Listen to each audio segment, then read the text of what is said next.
हम ले लेंगे, जो कुछ भी दीजिएगा हम ले लेंगे। यदि आप कुछ नहीं दीजिएगा तो हम ऐसे ही पार उतार करके चले आए। ये दूसरा स्वरूप। थोड़ी देर बाद जब भगवान का चरणामृत केवट जी के भीतर प्रवेश किया हो तो पूरा मन बुद्धि चित्त सब शुद्ध हो गया और अब भाषा बदल गई। अब तो राम जी दे रहे हैं और क्या कहा, अब सुना न चाहिए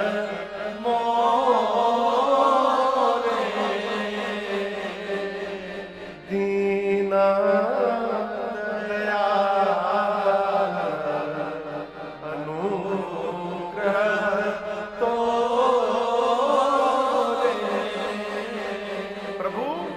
अब मुझे कुछ नहीं चाहिए, आपका अनुग्रह प्राप्त हो गया। क्या प्राप्त हो गया? ये बड़े अच्छे मानस के वक्ता हैं आदरणीय कुलदीप जी महाराज, हमारे बड़े भैया यहाँ पर उपस्थित हुए पूज्य स्वामीनंद भैया जी महाराज, ये भी राम कथा भागवत कथा शिव पुराण सब गाते हैं। हमारे बड़े भैया श्रीमान राघव, छोटे भैया राघव जी महाराज, ये भी भागवत जी की कथा गाते हैं। अयोध्या से देखिए कितने संतों का आपको दर्शन प्राप्त हो रहा है। सरकार यहाँ पर विराज, सरकार भी कथा बाजते। जय हो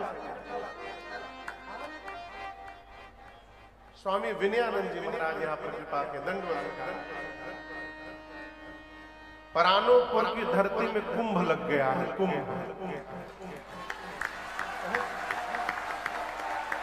कुंभ में जाइए तो संतों का दर्शन होगा। परानोपुर में राम कथा सुनने आइए तो नित्य संतों का यहाँ दर्शन हो रहा है।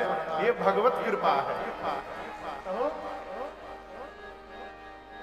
अब यहाँ दर्शन करिए। केवट जी कहते प्रभु आपका अनुग्रह प्राप्त हो गया। क्या प्राप्त हो गया? अनुग्रह। अनुग्रह मतलब समझते हैं भैया? अनुग्रह माने बाबा ना ना। केवट जी कहते प्रभु मेरे जीवन के नवों ग्रह मेरे से विपरीत हो गए। ग्रहों का जीवन में अनुकूल हो जाना यही भगवान का अनुग्रह। ग्रहों का जीवन में अनुकूल हो जाना यही अनुग्रह है। अब आप कहोगे महाराज ये कहाँ लिखा है कि केवट जी के ग्रह उनके प्रतिकूल थे? अरे जिसके घर में दाने दाने की आफत है वो ग्रह अनुकूल है कि प्रतिकूल है? ऐसे दिख रहा है। लेकिन केवट जी कहते प्रभु आपका अनुग्रह प्राप्त हो गया, इसलिए अब कछुना न चाहिए मोरे दीना दयाल अनुग्रह तो मुझे कुछ नहीं चाहिए। और आप दर्शन करिए, वापसी भेजते समय भगवान ने केवट जी को खाली हाथ नहीं भेजा। क्या देकर भेजा? आप लोग कहिए। वापसी भेजते समय राम जी ने केवट जी को क्या देकर भेजा? भक्ति। क्या देकर भेजा?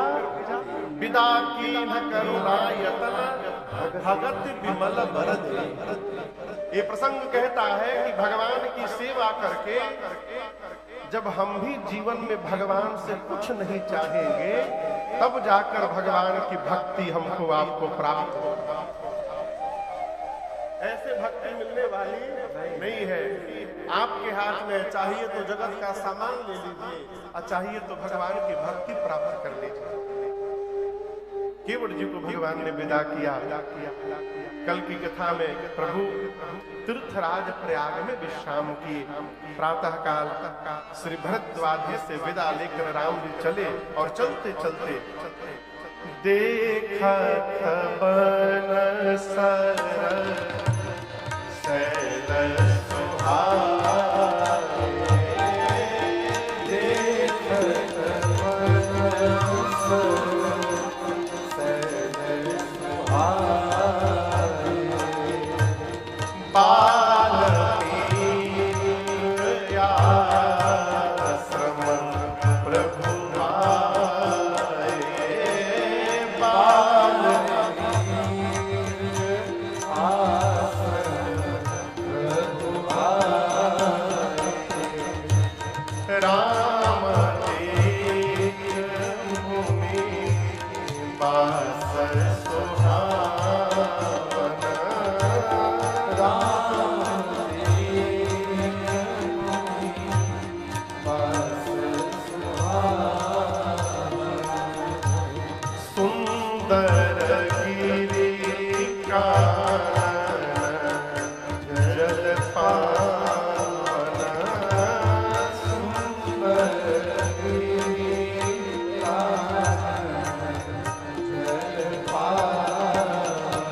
सरनी सरोज बिटप बन फूले, सरनी सरोज बिटप बन फूले,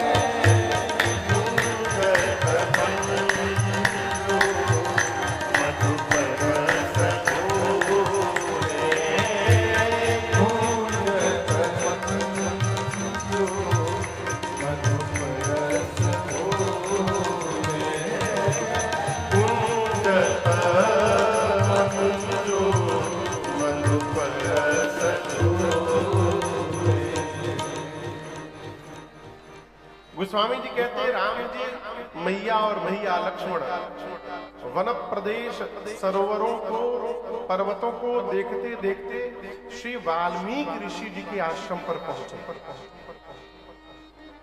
और यहाँ गोस्वामी जी ने वाल्मीकि ऋषि के आश्रम का वर्णन किया है। एक बात समझिएगा, हम जैसा जीते हैं उसी से हमारे घर के वातावरण का निर्माण होता है। हम लोग तो घूमते रहते हैं, किसी के महल में जाने के बाद वहां रहने का मन नहीं करता है, और कहीं कहीं झोपड़ी में जाने के बाद वहां से आने का मन नहीं करता है। ये क्या है? स्थान के परमाणु का प्रभाव। आपको एक मैं बात बताऊं, ये शोध किया हुआ मैं विषय सुना रहा हूं।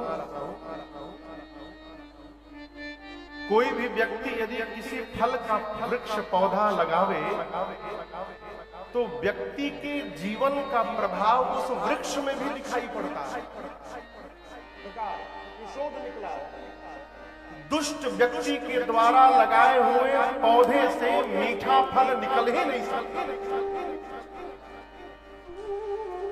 जिसका चित्त निर्मल नहीं है उसके द्वारा लगाए हुए वृक्ष से न पुष्प फल शुद्ध निकल सकते हैं, कुछ नहीं हो सकता। ऋषिवर वाल्मीकि जी रहते हैं वन में। आप उस वन में रहने वाले वाल्मीकि जी के आश्रम के अगल बगल के वातावरण का दर्शन करिए। पूज्यपाद गोस्वामी जी कहते हैं क्या? सरनी सरोज, सरनी मने तालाब, सरोज मने कमल। आश्रम के बगल में जो तालाब है उसमें कमल खिले हैं, और अगल बगल जो वन में पौधे हैं बिटप बना, चारों तरफ के वृक्ष पुष्पों से लदे हुए, उन पुष्पों पर भंवरे गुंजत मंजू मधुपरस भूले, भंवरे गुंजायमान है। और आपको एक आश्चर्यजनक बात बताऊं, महापुरुषों से सुना हूं कि जहां भजन प्रवेश कर जाए वहां से विरोध समाप्त हो जाए।